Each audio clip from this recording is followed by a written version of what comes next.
നാരായണീയം ദശകം 14 കപിലാവതാരം. ശ്ലോകം 1.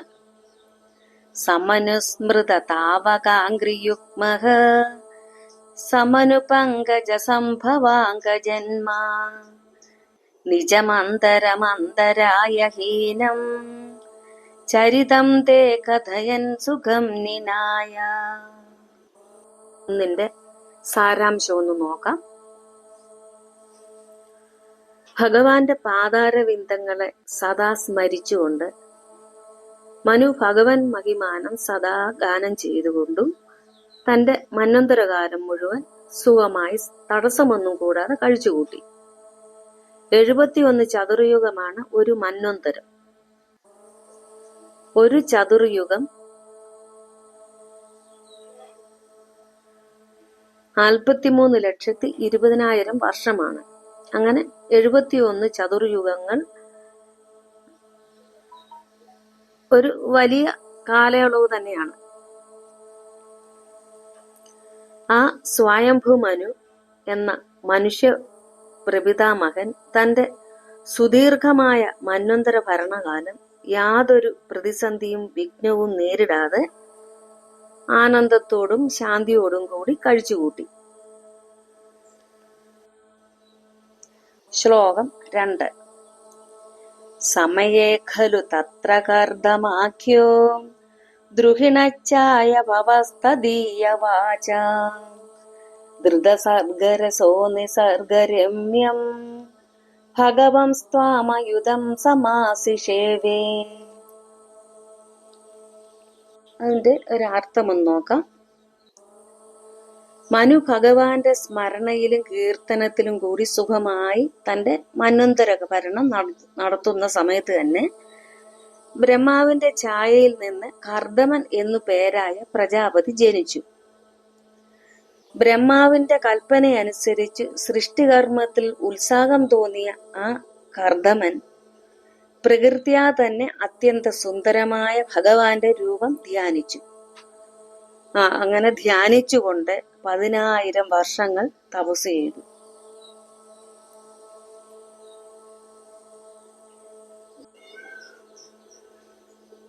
ശ്ലോകം 3.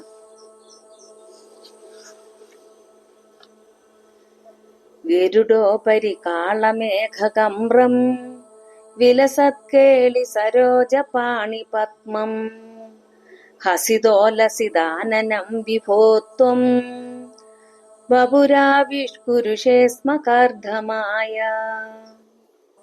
ശ്ലോകം 3ന്റെ അർത്ഥമൊന്ന് നോക്കാം. സർവശക്തനായ ഭഗവാനെ ഗരുഡനെ വാഹനമാക്കിയതും കാർമേഘം പോലെ മനോഹരവും കളിത്താമരപ്പൂവിനാൽ ശോഭയുള്ള തൃക്കൈയോടുകൂടിയതും പുഞ്ചിരി വിടർന്ന മുഖത്തോടു കൂടിയതുമായ അവിടുത്തെ എന്ന് പറഞ്ഞ ഭഗവാന്റെ രൂപം കർദമ പ്രജാപതിക്ക് കാട്ടിക്കൊടുത്തു. ശ്ലോകം 4.